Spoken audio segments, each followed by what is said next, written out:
हम कश्मीर की बात करते हैं, नेहरू जी की पॉलिसी पर डाल देते हैं लेकिन फिर अचानक एक सीज़ फायर का फैसला हुआ और कश्मीर का मामला इंटरनेशनल बने। उन पर आरोप लगता है कि ये फैसला और सरदार पटेल और डॉक्टर अंबेडकर जैसे काबिल नेताओं की सलाह को कई बार नज़रअंदाज किया। नमस्कार दोस्तों, आप देख रहे हैं द रियल इंडियन। आज हम एक ऐसे सवाल का जवाब ढूंढेंगे जो पिछले कुछ सालों से आज के भारत की पॉलिटिकल डिबेट का सेंटर पॉइंट बन चुका है।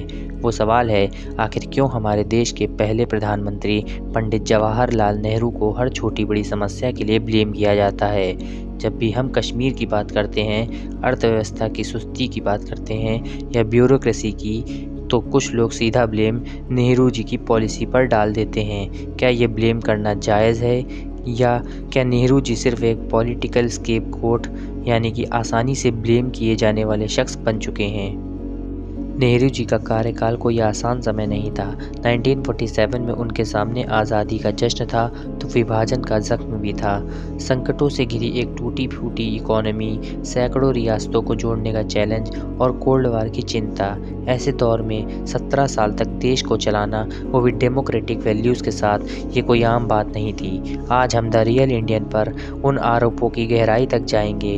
हम वो 5 बड़े मुद्दे देखेंगे जिन पर उनकी सबसे ज़्यादा आलोचना होती है, और साथ ही देखेंगे कि उस समय के हालात क्या थे। तो चलिए शुरू करते हैं इस बड़े एनालिसिस को।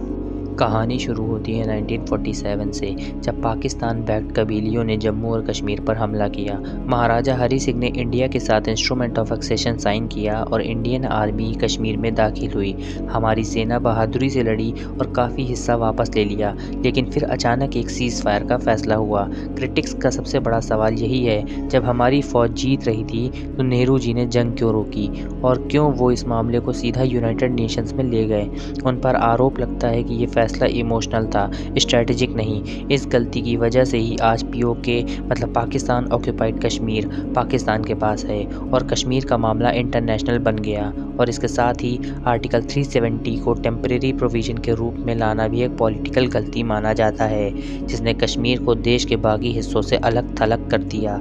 पर क्या ये सच में एक ब्लंडर था? उनके समर्थक कहते हैं कि यूएन जाना इंस्ट्रूमेंट ऑफ एक्सेशन को इंटरनेशनल लेजिटिमेसी देने के लिए ज़रूरी था। उस समय के हालात और वाइसरॉय माउंटबेटन का उन पर दबाव भी था। उनका मकसद सिर्फ कश्मीर को सिक्योर करना था, न कि एक लंबी जंग लड़ना। लेकिन आज भी इस मुद्दे पर देश में बहस रुकती नहीं है। अगर कश्मीर पॉलिटिकल गलती थी तो 1962 चाइना वॉर का फेलियर उनके डिप्लोमेटिक विजन पर एक बड़ा सवाल था। इसे हिमालयन ब्लंडर भी कहा जाता है। नेहरू जी ने दुनिया को नॉन अलाइनमेंट मूवमेंट का रास्ता दिखाया। उन्होंने सोचा कि वो हिंदी चीनी भाई भाई के नारे से चाइना के साथ शांति बना सकते हैं, लेकिन उन्होंने चाइना के असली मंशा, रियल इंटेंशन को समझने में गलती की। सबसे पहले उन्होंने तिब्बत को चाइना के हवाले होने दिया, जिससे इंडिया और चाइना के बीच का नेचुरल बफर जोन हमेशा के लिए ख़त्म हो गया। फिर उन्होंने रक्षा तैयारियां को नज़रअंदाज किया। उनका फोकस था देश की गरीबी हटाने पर। जब 1962 में चाइना ने धोखा दिया तो हमारी सेना के पास सही हथियार, गर्मी के कपड़े और अच्छी इंटेलिजेंस तक नहीं थी। इस हार ने नेहरू की लेगेसी को सबसे ज़्यादा चोट पहुंचाई। लेकिन यहाँ ये भी देखना होगा कि चाइना की बढ़ती ताकत और उसका विस्तारवाद एक ऐसी बड़ी स्ट्रेटजी थी जिसे समझने में दुनिया के कई बड़े नेताओं ने गलती की। नेहरू जी की नॉन अलाइनमेंट पॉलिसी ने कोल्ड वार के दौरान इंडिया को दोनों सुपर पावर्स के घुटने टेकने से बचाया था। नेहरू जी की आर्थिक नीति पर भी भयंकर आलोचना होती है। उनका विजन था स्टेट कंट्रोल और सेंट्रलाइज्ड प्लानिंग का। उन्होंने सोवियत यूनियन के मॉडल से प्रभावित होकर 5 साला योजना 5 ईयर्स प्लान शुरू किया। इसका नतीजा हुआ लाइसेंस राज। लाइसेंस राज ने हर छोटे बड़े बिजनेस को सरकारी परमिशन और रेड टेप के जाल में फंसा दिया। इसने कंपटीशन और इनोवेशन को मार दिया। करप्शन इतना बढ़ गया कि कोई भी नया उद्योग शुरू करना इम्पॉसिबल लगने लगा। इसकी वजह से इंडिया स्लो इकोनॉमिक ग्रोथ में फंसा रहा, जिसे हिंदू रेट ऑफ ग्रोथ कहा गया। पर क्या ये सिर्फ गलती थी? उनके समर्थक कहते हैं कि उस समय आज़ादी के बाद देश में इतनी गरीबी थी कि प्राइवेट सेक्टर के भरोसे देश को नहीं छोड़ा जा सकता था। सरकार को ही आगे आना पड़ा, और इन्हीं पॉलिसीज़ की वजह से नेहरू जी ने आईआईटीज़, एम्स, इसरो की शुरुआत और भाखरा नागल डैम और बड़े पीएसयूज़ की नींव रखी, जिन्हें उन्होंने टेम्पल्स ऑफ मॉडर्न इंडिया कहा था। इन्हीं इंस्टीट्यूशंस पर आज का डेवलप्ड इंडिया खड़ा है।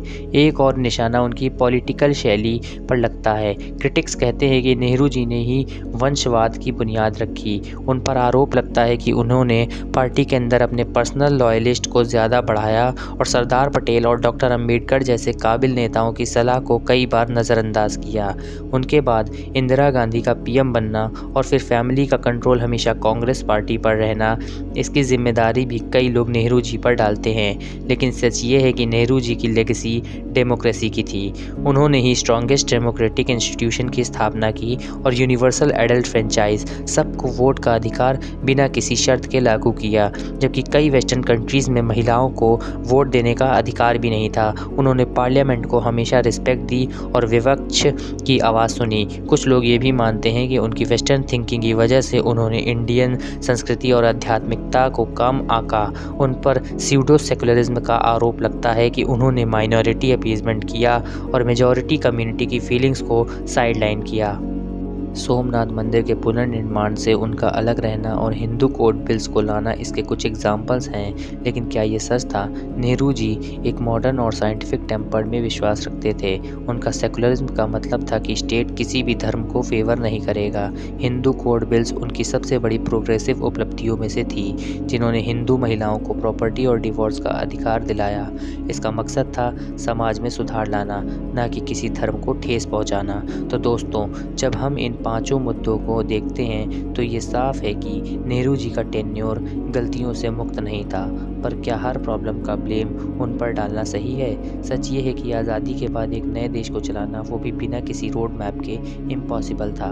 हर नेता, हर पीएम ने गलतियां की है, लेकिन नेहरू जी को योगदान इस देश की नींव बनाने में अमित है।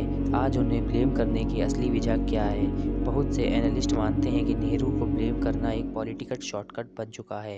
ये एक आसान तरीका है आज की फेलियर्स और प्रॉब्लम से ध्यान भटकाने का। जब भी आज की सरकार किसी चीज़ में आलोचना झेलती है तो वो हिस्ट्री के पुराने पन्नों को खोलकर फोकस करती है।